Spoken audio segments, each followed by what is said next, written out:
साधना जिनको करे प्रणाम, त्याग तपस्या तीर्थ का विद्यासागर नाम।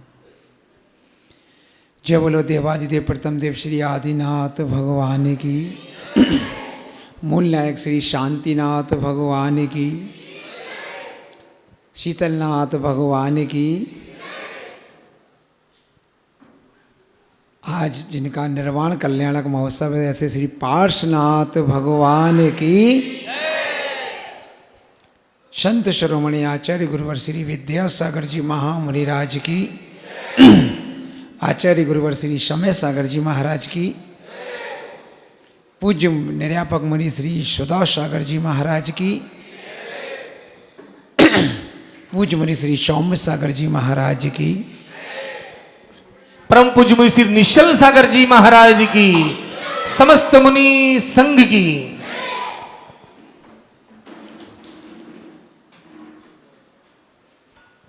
आज का दिन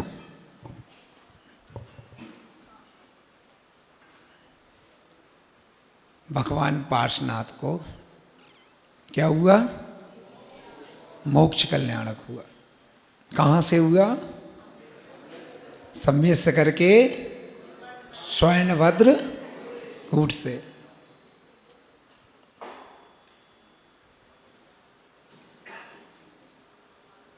ऐसे ही जैसे पार्श्वनाथ भगवान ने पंचम गति को प्राप्त कर लिया है,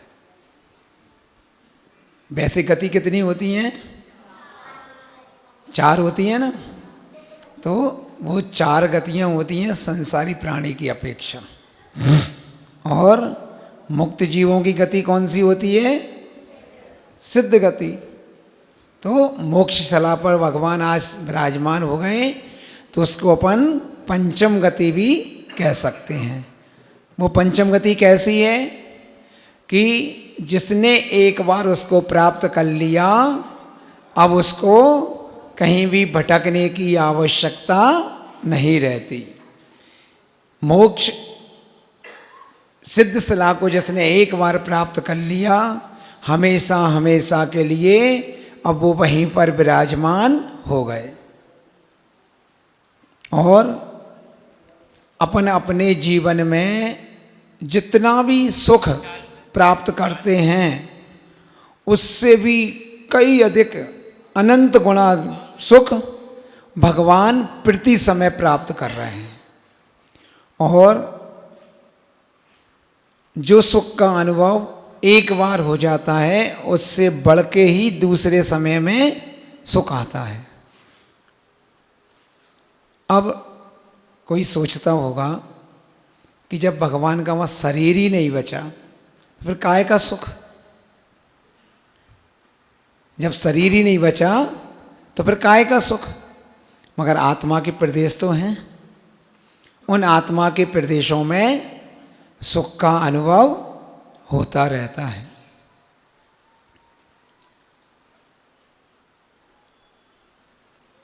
प्रत्येक जीव सिद्ध सलाह पर गया है। अपन जितने लोग यहाँ बैठे हैं, सब लोग सिद्ध सलाह पर गए हैं। मगर हम कैसे गए? 4 गतियों के साथ गए। 4 गति में कौन सी गति?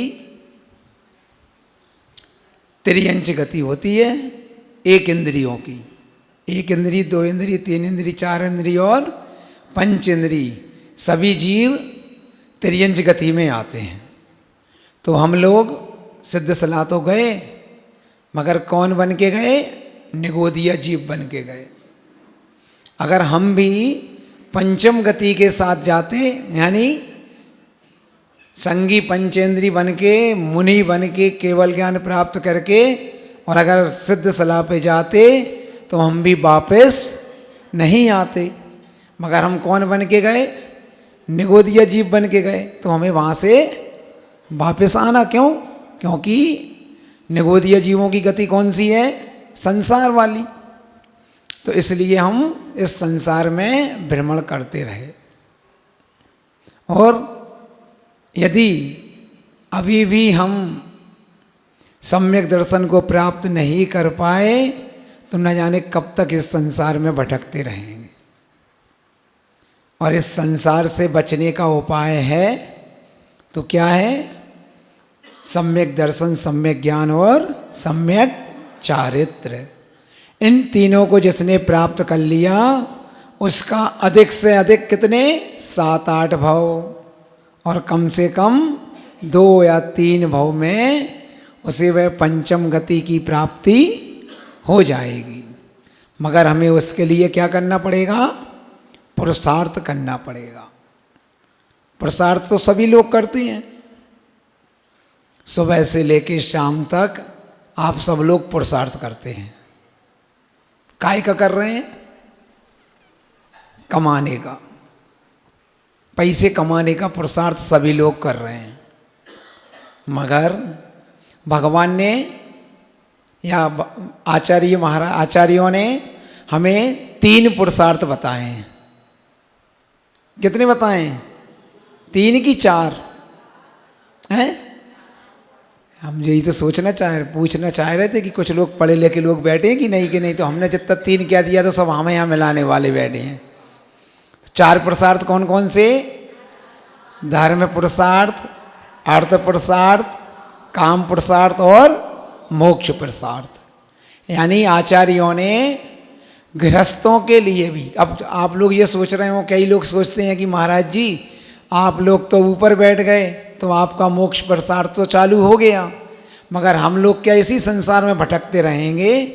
तो आप लोगों के ऊपर भी दया की आचार्यों ने और कह दिया कि आप लोग गृहस्थ अवस्था में रह कर के भी मोक्ष मार्ग की परंपरा से हो सकते हैं। तो पहला पुरुषार्थ कौन सा है? धर्म पुरुषार्थ। तो धर्म पुरुषार्थ का मतलब यही नहीं होता कि हम सुबह से उठे, बस नहाया, मुट्ठी में 4 चावल लिए और भगवान के सामने चढ़ा के मूड़ पटक के वापस आ गए। यही अकेला धर्म पुरुषार्थ नहीं होता। तो फिर धर्म पुरुषार्थ के अंतर्गत बहुत सारी चीज़ें आती हैं। सच्चे देव शास्त्र गुरु के प्रति हमारा समर्पण होना चाहिए, और अगर ये हो जाएगा तो हमारा सही धर्म पुरुषार्थ कहलाएगा, और यही धर्म पुरुषार्थ हमें आगे चल के मोक्ष मार्ग में बढ़ाने वाला हो जाएगा। तो धर्म पुरुषार्थ सब लोग जानते ही हैं, और अर्थ पुरुषार्थ आप लोग सुबह से लेकर शाम तक करते ही रहते हैं। उसी अर्थ पुरुषार्थ को मोक्ष में कैसे लगाएं? तो सुबह से लेकर शाम तक हम जो भी अर्थ उपार्जन करते हैं उसमें हमें थोड़ा बहुत झूठ तो बोलना ही पड़ता है। जब झूठ बोल के हम पैसे कमाएंगे तो वो पुण्य की कमाई होगी कि पाप की कमाई होगी? पाप की कमाई होगी ना। देखो सब छोटे बच्चे, पाठशाला वाले बच्चे बता रहे हैं, बड़े बड़े लोग नहीं बता रहे, छोटे बच्चे बता रहे हैं। काहे की कमाई होगी? वो पाप की। अब उस पाप की कमाई को पुण्य में परिवर्तन करने के लिए आचार्य जी ने आप लोगों को रास्ता बताया है। कौन सा रास्ता बताया है? कौन सा रास्ता बताया है? क्या बनाने जा रहे हैं अपन लोग? तीर्थ क्षेत्र। तो अब हम अपनी अपनी शक्ति को छिपाए हुए अगर हम उस पाप पुरुषार्थ को, है तो वो अर्थ पुरुषार्थ, मगर हम कमा कैसे रहे हैं? झूठ बोल के। कोई ईमानदारी से कमा रहा है क्या? कोई भी नहीं कमाता ईमानदारी से, क्योंकि ईमानदारी से कमाएंगे तो हम पेट भर के रोटी भी नहीं खा पाएंगे। इसलिए झूठ बोल के सब कमाते हैं। वो एक बार हमने बताया था कि कैसे झूठ बोलते हैं। कोई भी आइटम, कोई भी दुकान हो आपकी, किराने की हो, कपड़े की हो, रेडीमेड की हो, सोने चांदी की हो, तो क्या करते हो आप? भले आपको पता है कि ये चीज़ हमारे यहाँ 500 रुपये की आई है और हमने उसमें कितने डाल दिए, 1200। अब ग्राहक को बताई और ग्राहक ने पूछी भैया कितने की है, 1200 की है। ग्राहक ने कहा भैया सेठ जी 700 ले लो। तो उसमें क्या कह दिया, 700 में तो घर में आके नहीं पड़ी जबकि 500 की पड़ी है। तुझे झूठ बोलना है कि नहीं? तो झूठ बोल के हम जो अर्थ पुरुषार्थ कर रहे हैं उसमें पाप बंद तो हो ही रहा है। तो आचार्य महाराज ने आकर के आप लोगों को उस पाप की कमाई को पुण्य में परिवर्तित करने का रास्ता आचार्य जी खोल के चले गए। फिर आचार्य जी के पहले तो सुधा सागर महाराज जी आए थे, उनके समय आपकी भूमिका बनी थी मंदिर बनाने की। फिर उसके बाद जब गुरुजी आए, गुरुजी के साथ हम लोग भी थे, उस समय और भूमिका बढ़ गई। और बीच बीच में फिर क्या हुआ, और भी संघ आए मगर कुछ व्यवधान आते गए उसमें। और फिर पूज्य मुनि आचार्य श्री समय सागर जी महाराज ने कौन को भेज दिया, अपने सौम्य सागर जी महाराज को भेज दिया। तो अब अपन सबको उम्मीद लग रही ना, लग रही है उम्मीद कि हमारा मंदिर, बोलो जल्दी, हाँ बन जाएगा ना। तो कैसे बन जाएगा, कैसे बनेगा? जब हम अपनी तिजोरी में से निकाल निकाल के मंदिर की तिजोरी में भरते जाएंगे तब बनेगा। क्यों? क्योंकि एक बार काम चालू हुआ तो फिर काम बंद थोड़ी होना है। और जब तक इनकी तिजोरी में 2-3 खोखा, खोखा का मतलब समझते ना सब लोग, जब तक इनकी तिजोरी में 2-3 खोखा एक्स्ट्रा नहीं रखे रहेंगे जब तक ये लोग काम नहीं करा पाएंगे। इसलिए सब लोगों को अब एक ही जुनून होना चाहिए। महाराज जी ने सबको काजू का त्याग करा दिया, पूरी मुंगावली समाज को, मगर हम आप लोगों को एक दूसरी चीज का त्याग कराने के लिए सलाह दे रहे हैं कि हम जब तक हमारे भगवान का मंदिर नहीं बन जाएगा, पंचकल्याणक नहीं हो जाएगा, जब तक हम फिजूल खर्ची नहीं करेंगे।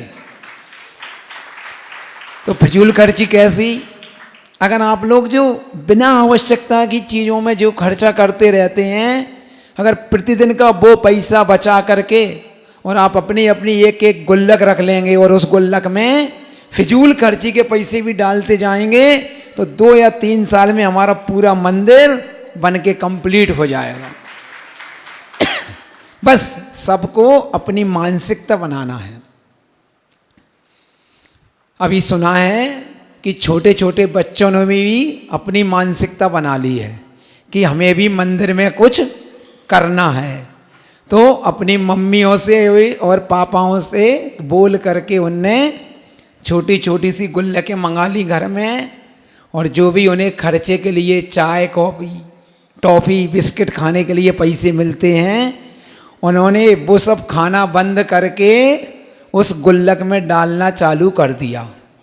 और एक बच्ची ने तो जैसे ही पाप, ये परिग्रह भी पाप है ये सुना पाठशाला की क्लास में, और उसने घर जाके अपनी गुल्लक खुलवाई और उसमें से जो भी राशि निकली वो पूरी की पूरी मंदिर में ला करके दूसरे ही दिन जमा करवा दी। तो उस बच्चे को देख के बहुत सारे बच्चों ने मन बनाया और अपने अपने घर में गुल्लकें चालू कर दी हैं।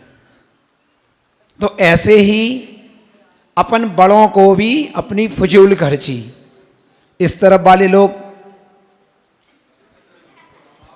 हाँ समझ गए ना, पाउच फिजूल खर्ची है, उससे बड़ी बड़ी बीमारियां भी हो रही हैं आप लोगों को। अब हमने 10, 20, 50 रुपए की पाउच खाई और कैंसर जैसी बीमारी को खरीद लिया। अब भैया 50 रुपए की पाउच खाई थी और कैंसर हो गया तो अब कम से कम 50 लाख लगेंगे। तो भी 50 लाख भी बचाओ और 50 रुपये भी बचाओ, और वो 50 रुपये उस मंदिर की गुल्लक में डालते जाओ प्रतिदिन के। तो 1 महीने में कितने हो जाएंगे? 1500 रुपये हो जाएंगे, और हमें पता भी नहीं पड़ेगा कि हमारे पास 1500 रुपये कब हो गए। यानी बूंद बूंद से ही घड़ा भरता है। कोई कहे कि एक साथ भर जाए, तो एक साथ कभी नहीं भरता घड़ा। पहले थोड़ा सा पानी जाएगा, उसके बाद ही तो बढ़ेगा। तो ऐसे ही अगर हम प्रत्येक व्यक्ति अगर 50 रुपये रोज एक गुल्लक में डालेगा, तो मंगावली में कम से कम 2-3 हजार लोग तो होंगे, हैं? होंगे कि नहीं होंगे? पूरी जैन समाज में 400-500 घर की समाज है, और एक घर में अगर अपन 4 व्यक्ति भी समझें तो 2500 से तो ऊपर हो ही जाएंगे। तो अगर 2500 व्यक्ति प्रतिदिन 50 रुपये डालेगा फिजूल खर्ची के, और कोई के नहीं, जो फिजूल खर्ची इनके पाउच के, कई लोग ऐसे हैं 150 रुपये की पाउच खा जाते हैं सुबह से लेकर शाम तक, और वो पाउच हमें कितना नुकसान दे रही है। हमारे स्वास्थ्य का भी हानि हो रही है, और हमारे पैसे की भी हानि हो रही है। तो उससे बचें। तो ये फिजूल खर्ची की बात कर रहे हैं, और कोई दान करने की बात ही नहीं कर रहे हैं हम आपसे। बिल्कुल नहीं देना अपन को कोई दान, सिर्फ फिजूल खर्ची बचाना है अपनी अपनी सबको ईमानदारी से। और इस तरफ वाले अगर बिना लिपस्टिक बिना क्रीम पाउडर के भी आप आओ तो कोई दिक्कत नहीं है, कोई मंदिर में से भगाने वाला नहीं है, भगवान भी नहीं भगाने वाले। तो ये अगर ये फिजूल खर्ची आप लोग अपनी बचा लो, जो हर महीना 15 दिन में वहाँ जाते हो ना ब्यूटी पार्लर वालों के यहाँ, और 500 चुपचाप दे आते हो धीरे से, तो सिर्फ यही फिजूल खर्ची अगर बचा लोगे आप, तो आपका 2 साल के अंदर मंदिर बन के तैयार हो जाएगा। ये 2 पुरुषार्थ हो गए अपने। अब तीसरा पुरुषार्थ आता है काम पुरुषार्थ। आचार्यों ने काम पुरुषार्थ के लिए भी आगे मोक्ष का मार्ग बताया है। वो कैसे? कि हम में इतनी सामर्थ्य नहीं थी, क्योंकि मार्ग अपने यहाँ 2 हैं, एक मोक्ष मार्ग और दूसरा संसार मार्ग। अब जिन लोगों में अपनी क्षमता कम रहती है, जो आपसी में बातें नहीं करो, हमें यहाँ तक आवाज़ आ रही है, तो हम 2 पुरुषार्थ बताए हैं, एक 2 मार्ग, संसार मार्ग और मोक्ष मार्ग। हम में 5 इंद्रियों को बस में करने की क्षमता नहीं है। तो आचार्यों ने कहा कि आप संसार मार्ग को अपना लो। मगर संसार मार्ग भी अब अपना लिया तो मात्र वासनाओं की पूर्ति के लिए नहीं कहा संसार मार्ग। आपने जो विवाह किया है वो मात्र अपनी वासनाओं की पूर्ति के लिए नहीं, उसमें भी आचार्य महाराज ने, आचार्यों ने आपको मोक्ष मार्ग से संबंधित सलाह दी है। क्या दी है? कि हम स्वयं तो नहीं बन पाए मोक्ष मार्ग पर, मगर हम ऐसी संतान को जन्म देंगे और उसको ऐसी शिक्षा देंगे कि वो आगे चल के मोक्ष मार्ग पर बढ़े। तो ये हो गया आपका काम पुरुषार्थ। अब काम पुरुषार्थ में भी देखो, बीचों बीच कुर्सियां नहीं लगाना चाहिए, साइड में बैठना चाहिए कुर्सी वालों को। पीछे जमीन जो बैठे हैं उनको फिर डिस्टर्ब होगा कि नहीं होगा? आप अंतराय डाल रहे हैं, हटाइए वहां से कुर्सी।